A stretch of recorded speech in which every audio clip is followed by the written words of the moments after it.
Ada sikit informasi tentang kajian yang dilakukan oleh pengasas Yayasan Kasih Kanser dan Kronik YKKK daripada Datuk Dr. Imi Sairi Abdul Hadi, di mana makanan tambahan mungkin membawa risiko kanser payudara. Sejauh mana kesahihannya? Itu yang kita nak diskusi sekarang. Sebab saya tertarik dengan apa awak cakap tadi, Nas. Ramai orang yang ambil suplemen ni, makanan tambahan ni macam makanan utama tau. Betul, macam makanan nasi. Dia buka macam tu macam-macam dalam box pilih. Dan mereka macam terlupa bahawa ianya makanan tambahan. Untuk itu kita nak kongsikan. Kita ada dua tetamu. Yang pertama kita nak raikan yang di studio terlebih dahulu. Iaitu Puan Syaza Liana Idris, pakar nutrisi bersama kita. Assalamualaikum, selamat pagi. Waalaikumsalam, terima kasih. Terima kasih. Sihat ya? Alhamdulillah sihat. Pakar nutrisi mestilah sihat. Betul juga kan. Okey. Dan yang pastinya seorang pakar juga untuk kita bawakan adalah Profesor Madya Dr. Muhammad Razif Syahril, pensyarah dan penyelidik Fakulti Sains Kesihatan dari UKM, bersama dengan kita Universiti Kebangsaan Malaysia secara panggilan video saja. Assalamualaikum, selamat pagi doktor. Pagi, Assalamualaikum. Ya. Ya, dan terima kasih kerana bersama kami di atas talian ya doktor di pagi hari ini. Jadi kita lihat laporan atau sejenak lalulah laporan yang mengatakan bahawa makanan tambahan atau beauty supplement ini akan meningkatkan risiko kanser. Sejauh manakah kesahihan report ini? Silakan. Doktor, silakan doktor. Silakan doktor. Baik, sebelum kita pergi secara detail kita lihat dulu apa itu definisi makanan tambahan ya. Jadi makanan tambahan ni merujuk pada mana-mana produk yang digunakan untuk menambah ataupun menyokong diet kita untuk mengekalkan ataupun tambahkan fungsi kesihatan dalam badan kita. So biasanya dia datang dalam bentuk tablet, kapsul, serbuk, cecair ataupun jelly. Dan biasanya tidak melibatkan penyediaan yang sterile atau seperti suntikan ataupun ubat titis mata lah.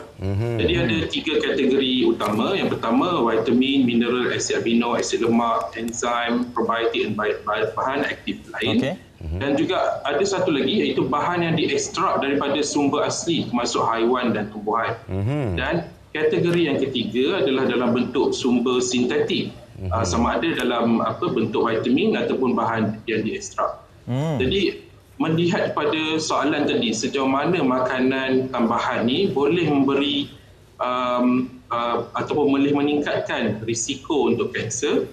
Jadi makanan tambahan ni biasanya diambil oleh masyarakat dekat luar sana kerana mereka percaya ia adalah untuk mencegah penyakit kronik, terutamanya seperti kanser. Tapi ini kita dapat lihat ada pula kajian yang menyatakan makanan tambahan ini boleh menyebabkan kanser.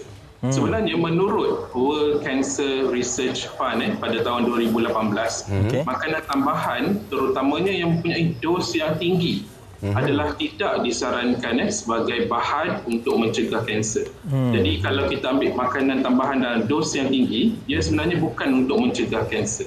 Dan mereka juga menekankan bahawa untuk masyarakat ataupun individu di luar untuk mencapai keperluan nutrien dalam badan dengan pengambilan diet sahaja. Jadi untuk mengulas kajian yang menunjukkan makanan tambahan ini menjadi pemakin kanser ni, pada tahun 2019 di Amerika Syarikat melibatkan 30,000 peserta kajian. Selepas 6 tahun mereka mengambil makanan tambahan terutamanya kalsium yang melebihi tolerable upper level intake, iaitu dalam 2,000 mg ke 2,500 mg. Ini 2 kali ganda daripada saranan, boleh meningkatkan risiko kematian akibat kanser hampir 2 kali ganda berbanding orang yang ambil suplemen dalam range ataupun dalam julat yang dibenarkan. Baik, okey. Okey doktor, itu satu penjelasan yang sangat baik. Sebab kita nak raikan juga apa yang doktor cakap tadi berkaitan dengan nutrien, makanan tambahan. Puan Syaza, sebagai seorang pakar nutrisi, makanan seharian ni tak cukup ke sampai kita perlukan makanan tambahan, dan apa nutrisi tambahan yang badan kita ni perlukan, Puan Syaza? Okey, terima kasih atas soalan. Okey, seperti kita sedia maklum, dah nama pun makanan tambahan. So perlu, kalau jika kita tak dapat makanan yang cukup, akhirnya makanan yang lengkap dalam diet harian kita. Jadi kuncinya kalau kita makan dengan makanan yang seimbang, makanan yang lengkap, secara tak langsung kita punya segala keperluan nutrien akan cukup. Dah cukup Jadi dah? tak perlu dah nak menambah-nambahkan lagi. Kan? Tapi kalau kita Itu asasnya lah. Tapi kalau kita tengok gaya hidup sekarang lah. Tengok macam Hanif ni terlalu busy, dia kena ambil suplemen. Tengoklah kulit dia yang cantik macam ni. juga. Sebab cantik. Tapi yang pentingnya gaya hidup ni. Sebab orang terlalu sibuk untuk makan makanan yang seimbang. Sebab itulah mereka menggunakan atau mengambil makanan tambahan untuk kadar nutrisi mereka. Pendapat Puan? Okey, kalau kita tengok balik kepada kajian lah, nak cakap betul ke tak makanan tambahan ni betul-betul membantu kita. Ya, tapi sangat sedikit kajian menunjukkan yang makanan tambahan ni boleh membantu meningkatkan kualiti hidup lah. Bila kita tengok balik, yang betul-betul meningkatkan kesihatan kita ialah daripada diet seharian kita, especially kalau kita ambil buah-buahan dan sayur-sayuran yang mencukupi. Macam tadi doktor dia katakan, yang kalsium tu kalau kita ambil berlebihan dia boleh menyebabkan risiko kanser. Tapi kalau kita mengambil secara mencukupi, ya, ada juga kajian dia dapat mengurangkan risiko kanser, terutamanya bowel cancer. Jadi apa-apa pun berpegang pada konsep biar bersederhana, jangan berlebihan. Okey, kat sini kita ada sebiji orek. 2 biji lah, satu kita dah potong Ini setengah. pantang sikit nampak makanan. Itulah dia kan. Tapi yang pentingnya kat sini saya nak tunjuk, inilah sos vitamin C. Tapi kalau kita ambil suplemen ataupun makanan tambahan, kata 1000 mg vitamin C, sebab sekarang masa PKP banyak orang makan vitamin C kan. Dia lebih afdal daripada buah. Jadi pendapat Puan pula macam mana? Okey, kita sebenarnya ada orang kata guideline. Kita perlukan dalam 70 hingga 100 mg sahaja vitamin C satu hari. Satu hari? Ya. Jadi kalau ikutkan dalam 1 hingga 2 biji oren satu hari dah cukup dah keperluan vitamin C kita. Jadi kalau nak kata boleh tak ambil lebih? Dia ada limit, apa limit lah. Kiranya kalau ambil 2000 mg ke atas dia boleh bahayakan kesihatan kita lah, akan menyebabkan toxicity. Jadi berapa slice yang cukup ni kalau ikut ni? Kalau satu hari ambil sebiji 2 biji dah cukup dah. Tapi kalau 1000 miligram itu dah berapa banyak? Dah 10 biji, 15 biji oren. Jadi nak bertanya kepada doktor pula, adakah ini bagus untuk kesihatan kita atau macam mana? Dan kenapa diberi dos 1000 mg kalau tak bagus untuk kita? Baik, terima kasih atas soalan tersebut. Jadi sebenarnya dos-dos yang tinggi untuk suplemen ni ada tujuan dia. Dia sebenarnya untuk orang-orang yang memerlukan dos yang tinggi. Contohnya vitamin C 1000 mg tu untuk orang yang mempunyai masalah vitamin C deficiency. Okey. Jadi ada kumpulan-kumpulan individu yang memerlukan suplemen tersebut. Bukan semua orang. Jadi macam yang Puan Syazah cerita tadilah, orang yang biasa memerlukan hanya 75 mg vitamin C saja, berbanding dengan 1000 dia adalah hampir 10 kali ganda daripada keperluan harian. Betul. Ini 20 biji limau ni dia makan ni. Apa terjadi kalau kita minum banyak sangat? Saya pun tak tahu juga. Apa terjadi pada badan kita?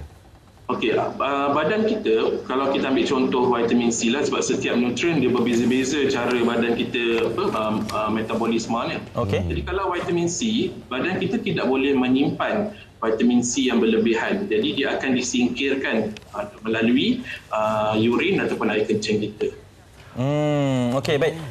Jadi kita nak terus tanya kepada pakar nutrisi kita. Seeloknya cara pemakanan yang baiklah, ditambah mungkin ada orang, kita tak boleh nafikan bahawa setiap orang ni ada juga yang memerlukan makanan tambahan, suplemen ini kan. Macam mana sebenarnya mengimbangkan pemakanan, cara kehidupan ni semua, Puan Syazah? Okey, saya apa pun berpegang kepada kita kena makan makanan seimbang dahulu. Itu yang pertamalah. Itu yang kena utamakan. Kita yalah, boleh pakar guna nutrisi kan.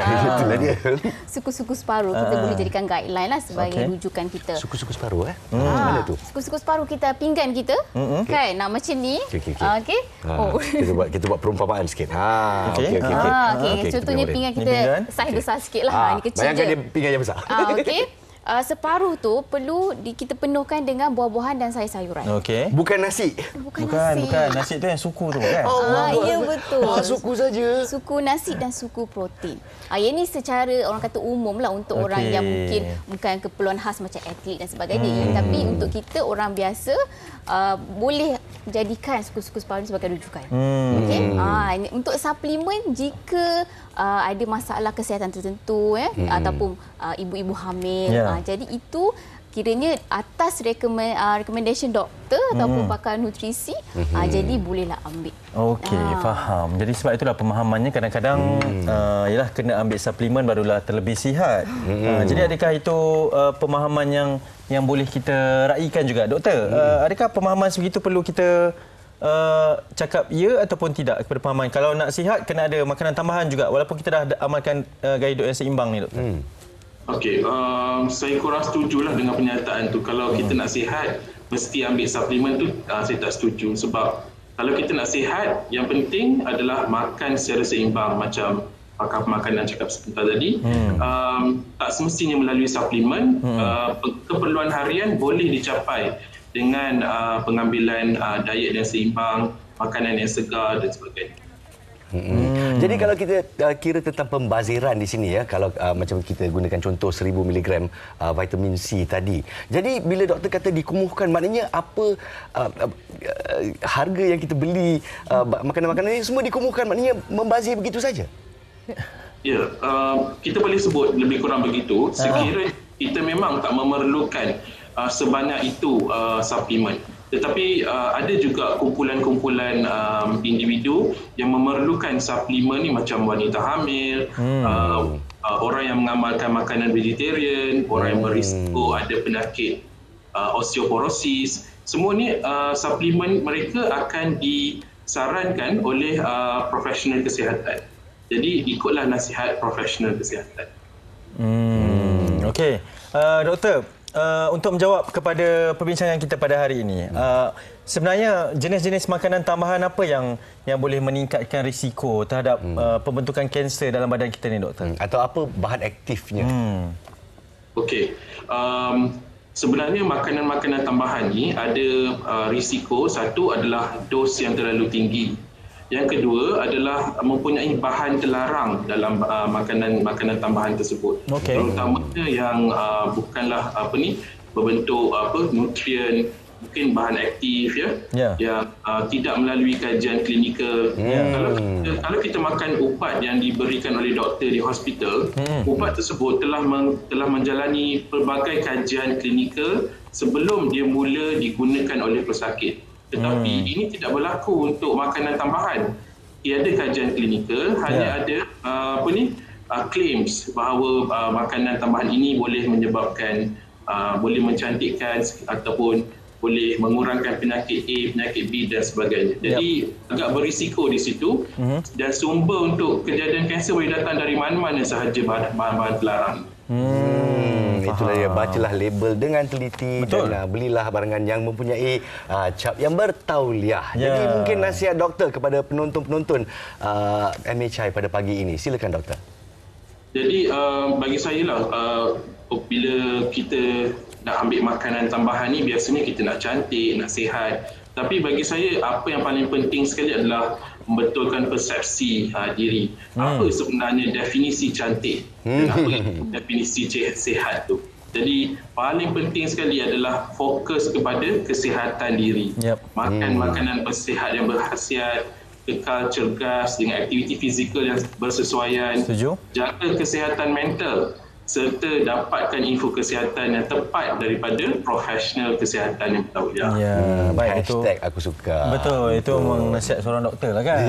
Masalah mungkin sedikit nasihatnya sebab kita tak nak lah, kita nak menuju ni macam-macam cara untuk orang. Ada makanan tambahan tu kena sihat, nak kurus lah, nak begitulah, begini kan. Nasihatnya sedikit. Sambung juga macam Prof kata tadi, bagi saya kita kena normalkan balik makanan sihat ni. Sekarang kita tengok makanan tak sihat jadi normal. Bila orang makan sihat sikit, orang kata diet. Jadi kita balik dah. So kita kena biasakan balik benda tu. Supaya kita dah boleh elakkan ni lah, orang kata kena ambil suplemen untuk kekalkan kesihatan kita. Jadi sebenarnya masalah persepsi yang kita ada di sini, masalah apakah itu kecantikan dari luar dan dalam, dan juga persepsi kalau kita makan sihat ni maknanya kita tengah diet. Tidak sama sekali. Jadi kita ubah persepsi itu pada hari ini. Saya ada satu kata-kata. Apa ceritanya? Yang cantik itu tak semestinya sihat. Tepat. Tapi yang sihat itu semestinya cantik. Wow, itu dia. Unilah Hanif Miswan. Bukan. Terima kasih Puan Syazah. Terima kasih doktor kerana bersama dengan kita secara dalam talian. Okey, kita nak bertanya seketika selepas ini, banyak lagi perkongsian yang kami nak bawakan. Ya, Nas? InsyaAllah. Jangan ke mana-mana, kembali selepas ini.